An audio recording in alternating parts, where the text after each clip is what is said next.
Thank you, David. Every Sunday, I just wait to hear that sound, and it's beautiful to hear it here in person. And I can't wait till all of you can hear it in person too, someday soon.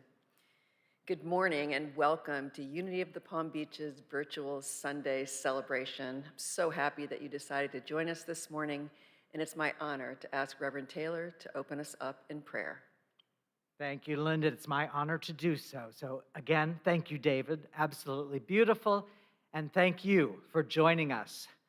Though we continue just a bit longer to be virtual, some of you may choose to do that longer. But prayer is quantum. So we don't need to be in the same physical location to tap into the field that permeates but is much vaster than just the physical realm. So drop down into your precious, beautiful heart.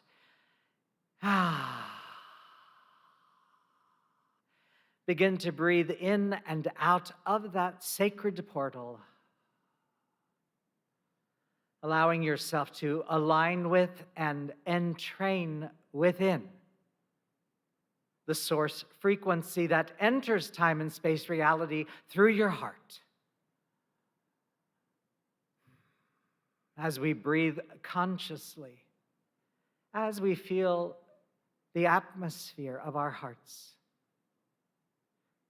and as we recognize that we have said yes to this divine appointment to be together, each and every moment of this time, we open to allow nourishment and we allow it to be a contribution to all living beings. We are co-creating this reign of unity here and now. We are so privileged and so grateful to do so. And so it is. Amen. Thank you, Reverend Taylor. And now for a reading from the Daily Word.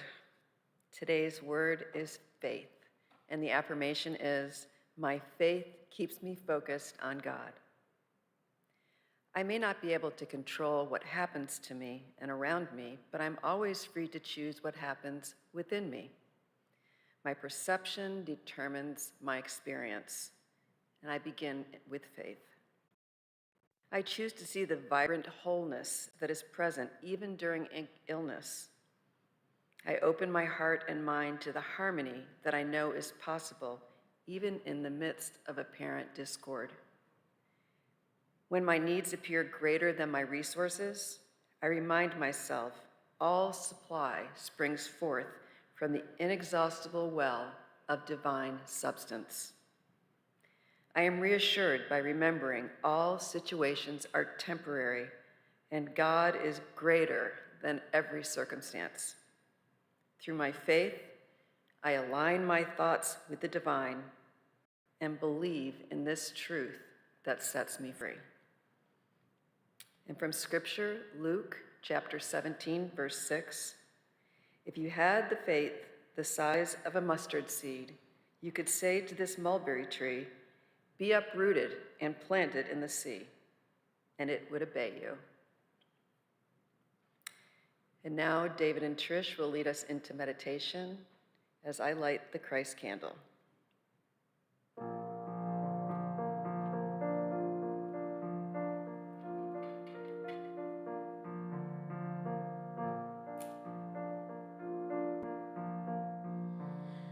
When I pray,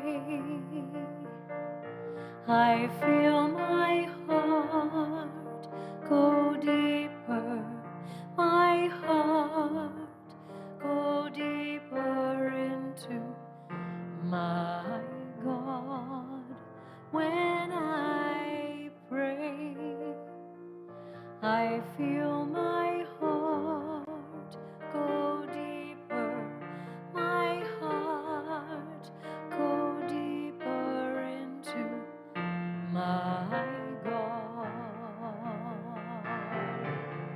Right here, right now, right where I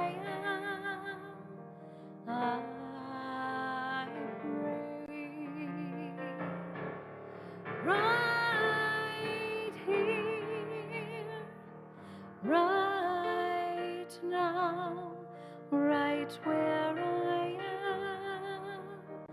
am. I pray.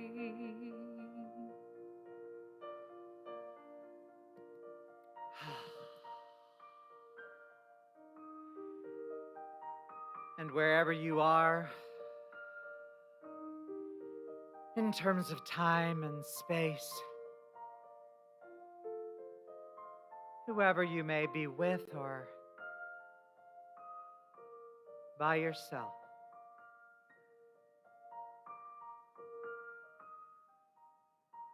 return with me if you choose.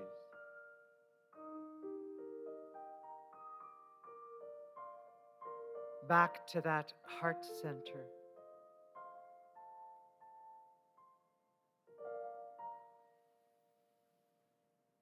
Back to the breathing in and out of that portal.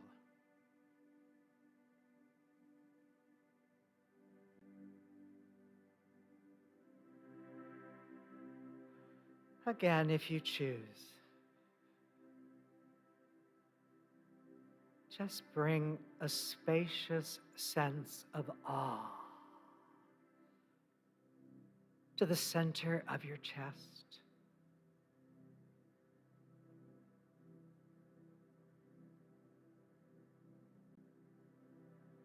To the greater reality that is source frequency.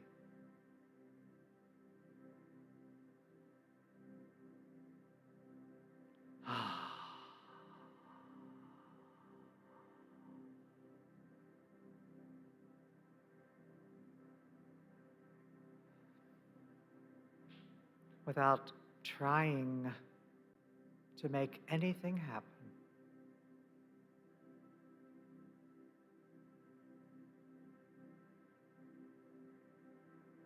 Without seeking to change anything.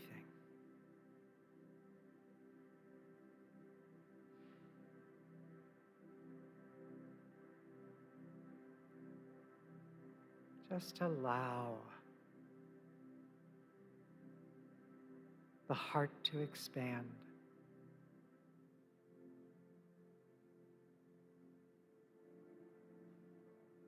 Expanding to include the thoughts that naturally arise.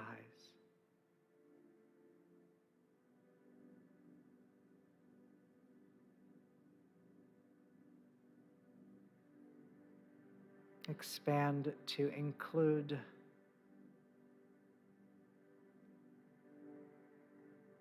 the difficulty to just become still.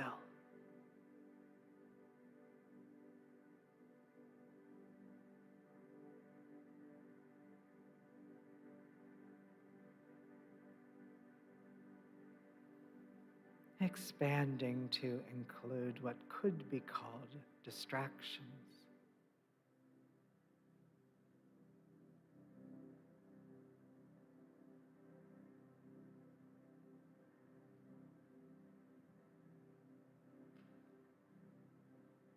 The busyness.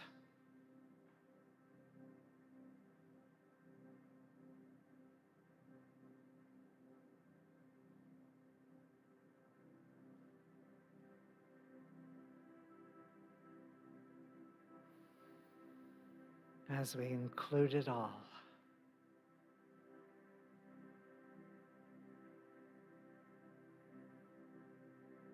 as we allow the heart and the conscious breathing to be the prayer.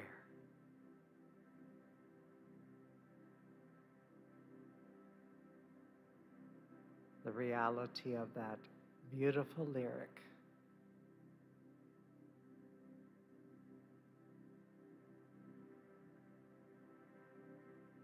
Embraces us, moves in as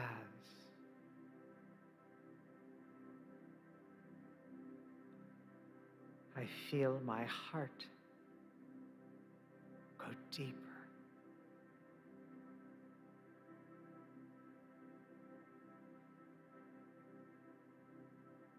I feel my heart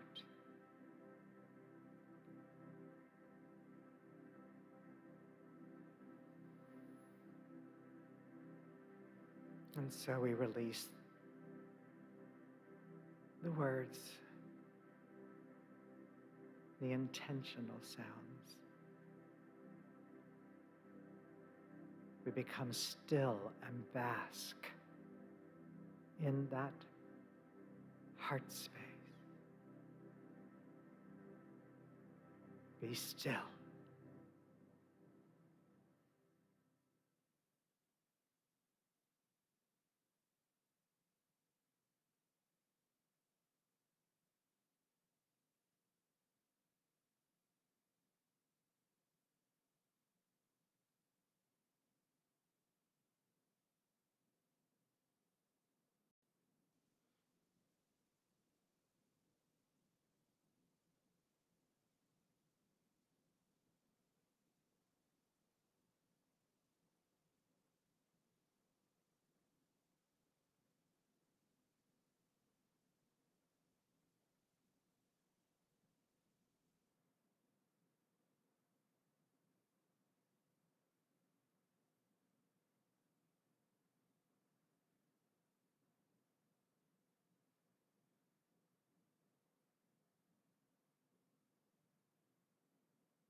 And as you hear that familiar melody, feel that as well within your heart space. Knowing we have the opportunity to listen from our hearts, with our hearts,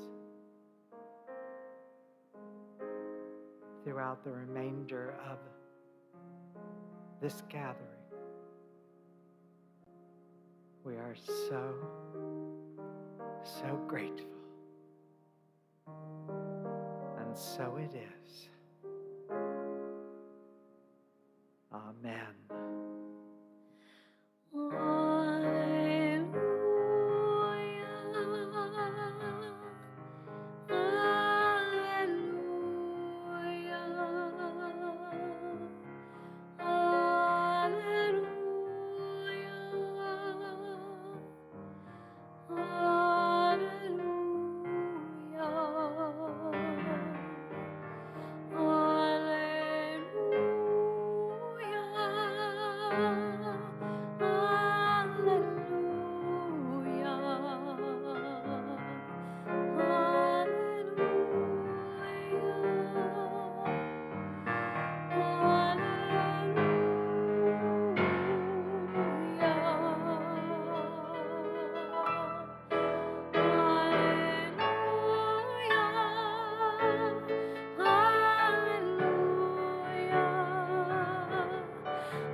All those days watching from the windows, all those years outside looking in, all that time never even knowing just how blind I've been.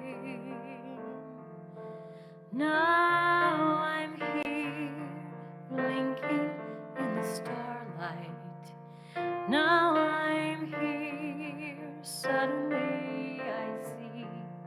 Standing here, it's all so clear. I'm where I'm meant to be. And at last I see the light. And it's like the fog has lifted. And at last I see the light. And it's like the sky is new. And it's warm and real and bright. And the world has somehow shifted. All at once, everything looks different now that I see you.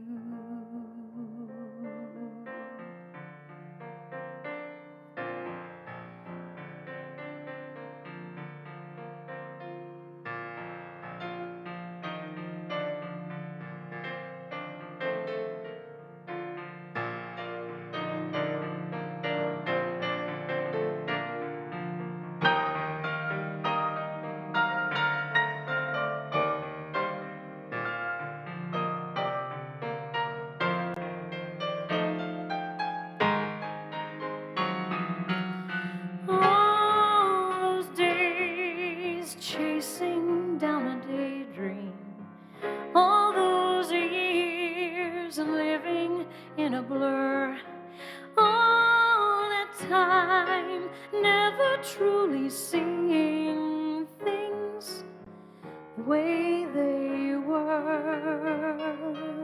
Now I'm here, shining in the starlight. Now I'm here, suddenly I know. If I'm here, it's crystal clear. I'm where I'm meant to go.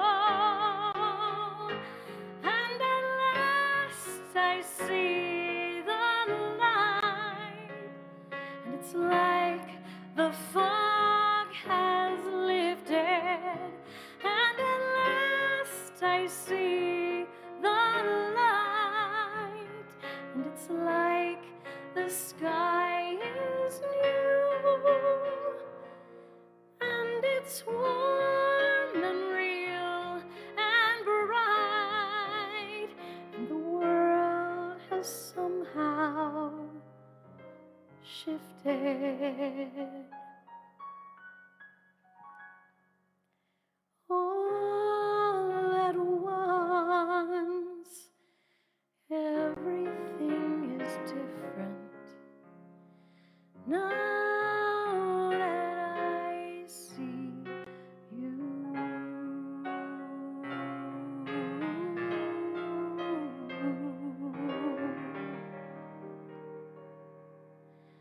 Now that I see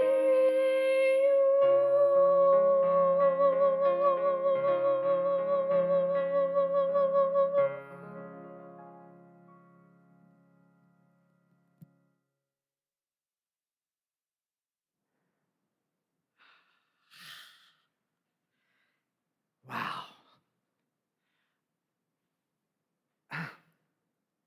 Thank you, David. Thank you, Trish. I said before the service started, that's her song. And the composer, the lyricist didn't know, but they wrote that for Trish to sing. And that was absolutely, completely stunning. Stunning. You're a tough act to follow, honey.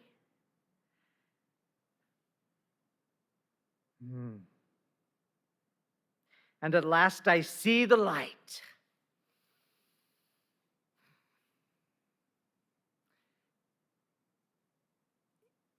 Let me remind you that as beautiful as that lyric is and the possibility that it represents, we actually don't see light.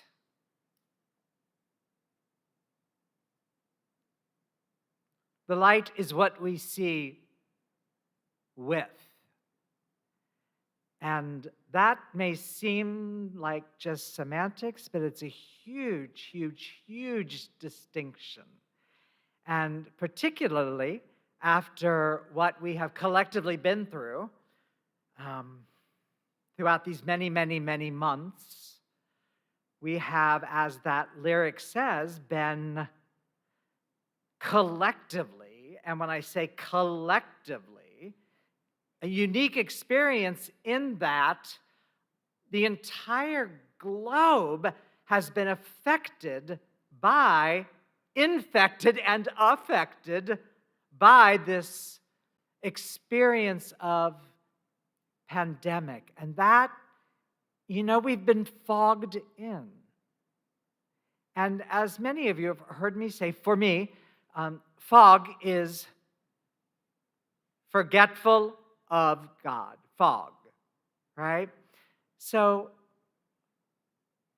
to embody that beautiful lyric is, and at last I see the light. It's like the fog has lifted. It isn't even so much that things here shift, but the way that we see what is shifts. That's really foundational to our collective spirituality, or at least to an invitation of a mature and an engaged and actualized and a contributing spiritual practice. It's how we see. The light is how we see what we see.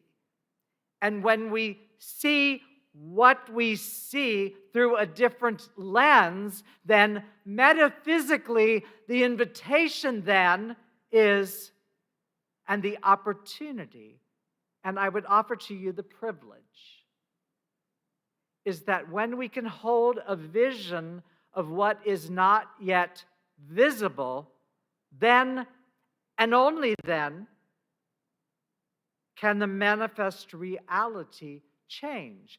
When the cause changes, so will the effect. And so to say, at last I see with the light. It's like the fog the fog is lifting. There is a new spiritual clarity that lets me see what I'm seeing from a different perspective. From a different perspective. Spiritual practice, as we talked about last week, more and more stillness changes the prescription in the lens through which we see. And it is the prescription in the lens that is calling to be changed. It's like all of the talk of, people are thrilled because we're going back to normal. Oh my God, we're going back to normal. And again, just for me, normal is gone. That normal is gone. That normal is what created the effects we're calling pandemic. So, if the prescription in the lens does not change, if there isn't an internal shift, the fog may roll. It's kind of like San Francisco, right? The fog dissipates and the fog rolls back in. And that's the way consciousness works. But the invitation of this time is to ask ourselves really deeply, honestly, curiously, which is what we're going to look at deeply today. Has the way I see, has the way that I see, how I see, has that changed during this time? Has there been a change in how I see? And when there is a change in how I see, and enough of us allow for that change because we understand that the effect is not the cause, and the cause is consciousness.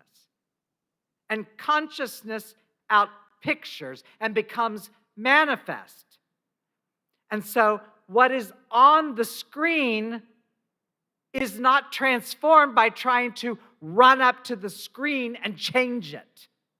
We need to come back to the projector and see differently before anything out there has changed. And kids, isn't easy, is it? But that's the work. That's how we apply our unity principles. That's why we come together when we can come together, or we come together virtually. We make I'm going to use the word, so take a breath and relax your hiney. We make a commitment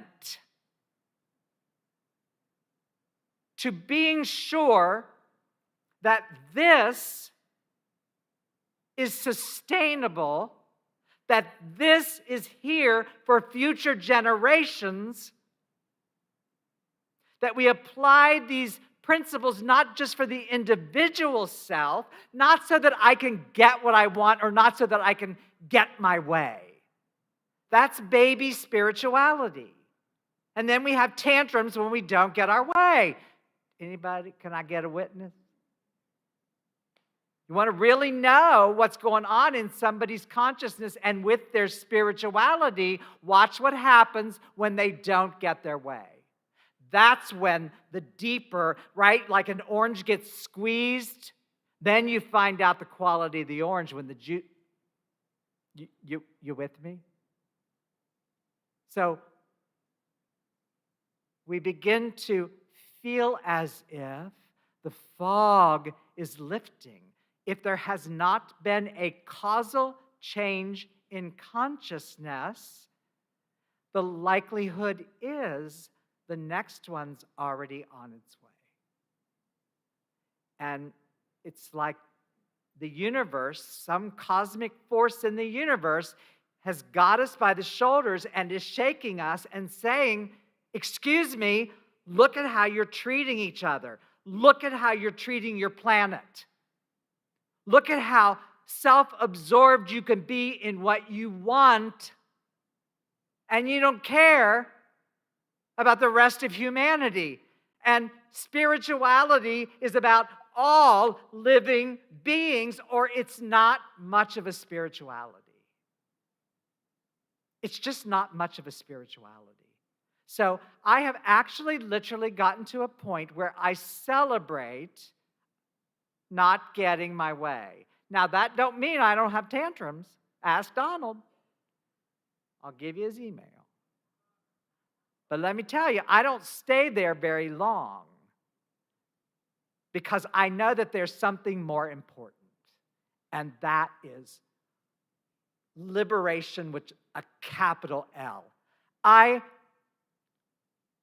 am so grateful to know that I spent the last 14, 15, whatever it is, months not getting my way, not doing just what I wanted to do, but staying home when I go out, wearing the mask, doing all of these things because, not because I enjoy doing that, but because there's something bigger than me. There's something bigger than me. And I didn't know that for decades and decades. And that's part of our journey. And it's inescapable. At some point, hopefully, most of us will get the message. We're in this together. You know, we heard that. We're all in this together. Well, that's not comforting when you watch a lot of the behavior. But when we say, wait a minute, I can see this differently. I can be with this differently. I can begin to live through a lens that says all is one. All is one. Unity is not uniformity. There are differences, and guess what, kids? There will always be differences.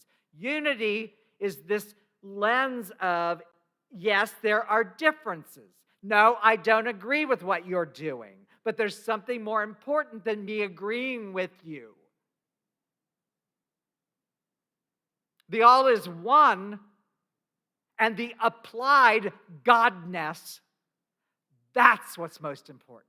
That's what's going to get us out of the mess that we have collectively made. That's seeing with the light. And the more you practice, the more you sit and allow the light of your own being to flood you, the more you are going to see everything that you need to see that is keeping you from your fullest expression. The more you're going to see that deep down unconsciousness, the more you're going to see your programming, the more you're going to see your conditioning, the more you're going to see the blocks to your greatest expression of love. That's what we need to see. And then in seeing it, rather than resuppressing it, I got to tell you, this talk's taken a whole different direction than I thought it was going to. I haven't gotten to what I was going to talk about yet, but I guess this is what's coming forth. And guess what? I'm going with it. See, it's your voice, Trish. It does it to me every time. Are you hearing me? Are you hearing me? Because this is really the crux of it.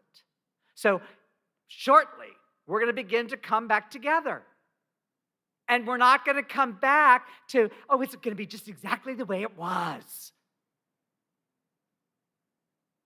Even if everything in our little Sunday script and the order of our service and if all of that were exactly the same, we cannot come back to the way it was before. We know that there is a deeper, more viral level of consciousness.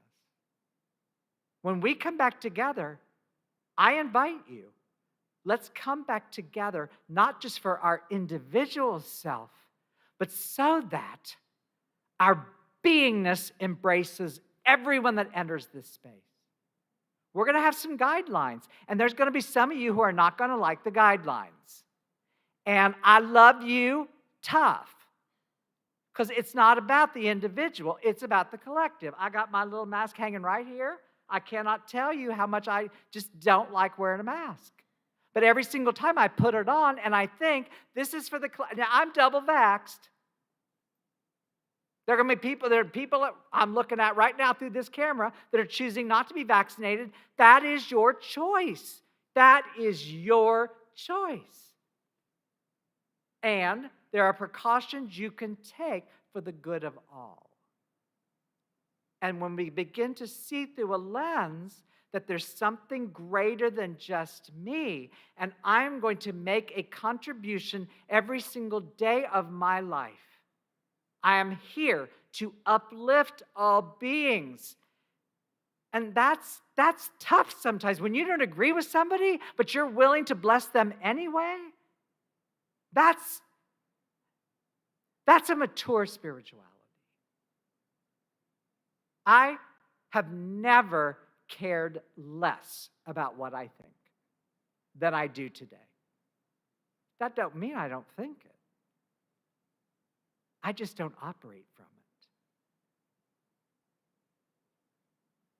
So I don't know, what's the title of the talk? I don't know. Hell. I think Concentric Curiosity. I was one of those kids. Y'all have heard me say this before. I was one of those kids. Hard to imagine, I'm sure. I think most children are, but I can, of course, only speak from my experience. I was just born with an insatiable curiosity. And I was one of those kids, and I'm becoming more and more one of those adults that just lives with the question, why? And why? Why? And I just unnerved my parents and my teachers and my Sunday school teachers, and they'd tell me something, and I wanted to know why. And sometimes, on good days, my mother was good for 2 or 3 whys, and she'd try to answer, but sooner rather than later would come the answer that I think is probably in the parental manual that I didn't get because I'm not a parent. And I think that probably most parents will eventually come up with this one. So I would say, why? Because I said so, right? It didn't work. It just, well, I don't care. Why? Right? So that curiosity and that need to know was my sense. I mean, I can recognize it now, that there was always a sense within me that there was a greater possibility. There was always a greater possibility. And I didn't understand why. In a universe of greater possibility, why we had to be governed by these small rules that felt constricting and limiting. And so I wanted to know why. Well, and then pretty soon why gave way to, well, why not? Why not? And so though I was ultimately punished for those incessant questions and not listening when people said, because I said so, that wasn't a good enough answer. But after a lot of punishments and a lot of being shamed for that curiosity, I started to shut down. And I started to ask less questions. And my sense of curiosity began to dim. And I think in my experience that oftentimes, not always, but oftentimes what we call adulthood includes the dimming of a natural curiosity that is given to us in our creation.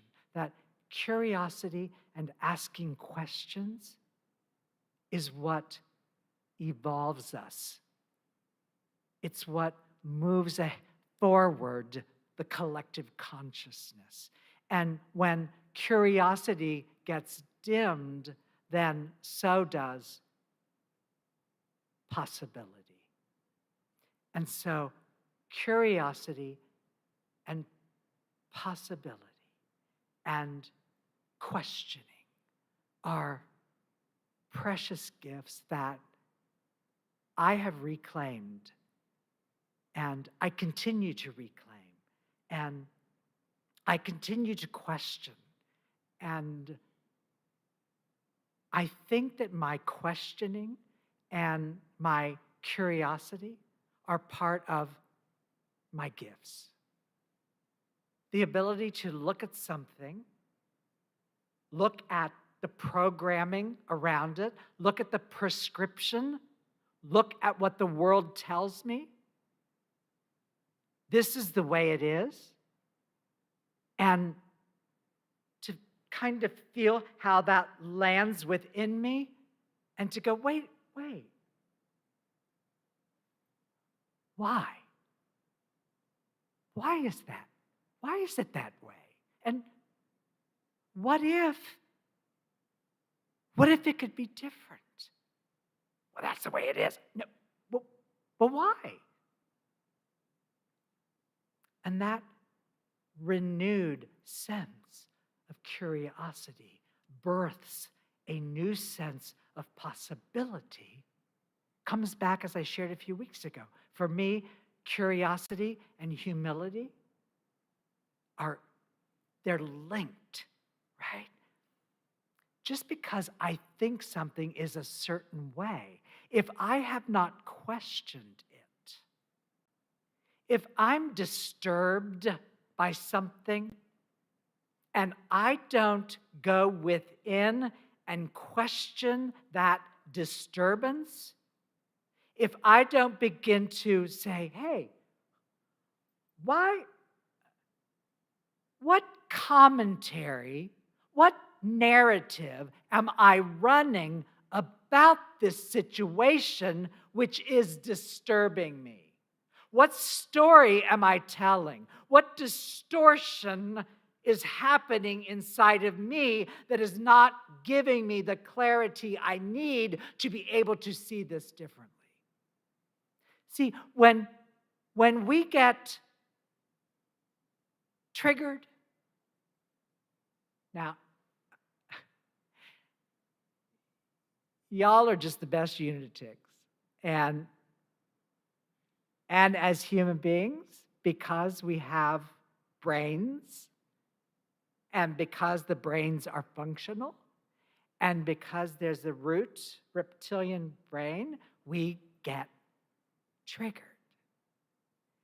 And when the trigger becomes an opportunity to question, becomes a source of curiosity. Well, okay, wait a minute. I am willing to consider that though I think you triggered me, the trigger is in my nervous system. You may be the messenger, but the triggering is in here. And when I begin to, whoa, wait a minute, man. Thank you. What's going on inside of me? Now, as I often remind you, it's so much easier to blame. It's so much easier. You make me feel this. Project it out there. Bring it back. Get curious about it. What about you is showing me something in me that has not been integrated, that has not been digested, that has not been metabolized? You are my Messiah when I begin to question what it is about you, seemingly you, that is really my own unresolved stuff. And so rather than putting it out there, what in the hell is wrong with you? Phew. No, bring it back. Wow. Let me reclaim my childlike, not childish, childlike curiosity. Let me question what is going on in here. And if I question, what can be revealed for me so that I can begin to see differently, see with the light. And when I see differently, when I see with the light of consciousness, I recognize that whatever's going on out there is always coming through the lens of my in here. So collectively, it's been a tough year and plus, right? And we've all approached it, we've all related to it in different ways.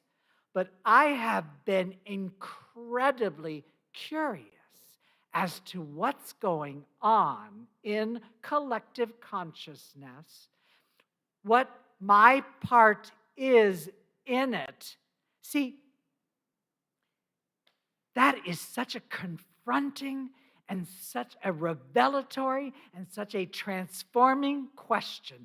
Every single time I'm disturbed, what is my part? What is my part?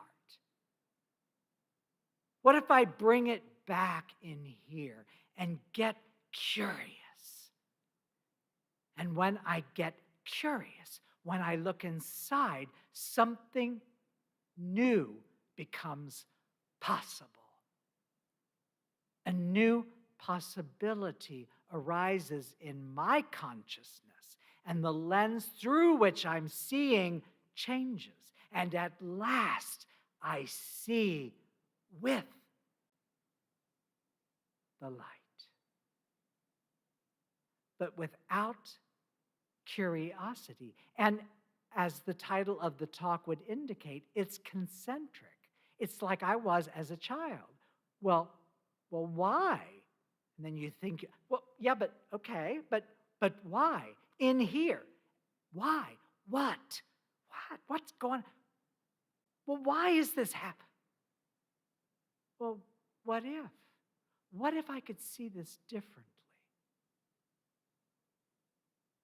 What if I could see this differently?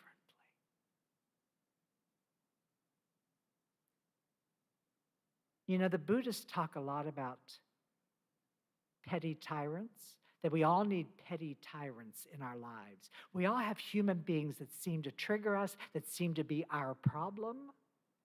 They are the most important people in our lives.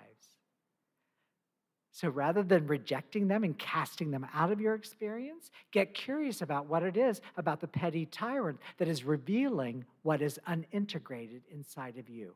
It is the best. Now, it's an ouch. And it's the best because it sets us free. It sets us free. So as our daily word says, you know, my faith, I'm going to shift this just slightly. My faith keeps me focused in God, not on, in. My faith keeps me focused. I may not be able to control what happens around me, have you noticed? Not I may not. I cannot control what happens around me. But I'm always free to choose what happens within me. Well, that's a growing sense of being, isn't it? Because a lot of times it feels like we can't even control what's happening in here. But that's an evolving consciousness. Get curious about why you show up the way you show up. And how, if you question, if you became curious, you might be able to show up differently. Are you interested? because it's gonna require you remove the armor of thinking you know. Of thinking you know. As long as we know, nothing new is available. Nothing new is available. So concentrically throughout this day, I invite you to question, to get curious, to really to allow something new to happen, to see a world anew now. And so it is. Amen. Thank you, Reverend Taylor. Thank you very much. You know, if you were to ask me why you should give to Unity of the Palm Beaches, I wouldn't say because I said so. But I will tell you why you should give to Unity of the Palm Beaches, and that's because we've been able to do this for 14 or 15 months now, and you've been supporting us and making it possible for us to continue to do this, and it's so very important that you continue to do so. So I'm asking to give from your heart, put feet on your prayers, and support this ministry so that we can welcome you all back and be in good financial standing. I encourage you to, if you don't already, to sign up to get our Conscious Connection newsletter. It has a lot of information, including about our reopening plans, which you'll be seeing some more information about that coming up. Also, you can check our website at unitypalmbeach.com for more information. Thank you again for being with us. And I'm going to ask you to say with me from wherever you are the prayer for protection. The light of God surrounds us. I am the light of God. The love of God enfolds us. I am the love of God. The power of God protects us. I am the power of God. The presence of God watches over us. I am the presence of God. Wherever I am, God is, and all is well. And now Trish and David will sing us out of our service with Let There Be Peace on Earth.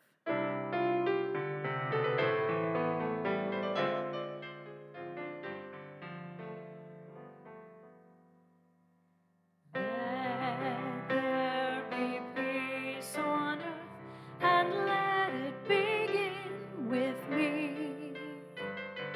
Let there be peace on earth, the peace that was meant to be. With God as creator, family all are we. Let us walk with each other in perfect harmony. Let peace begin with me. Let this be the moment now.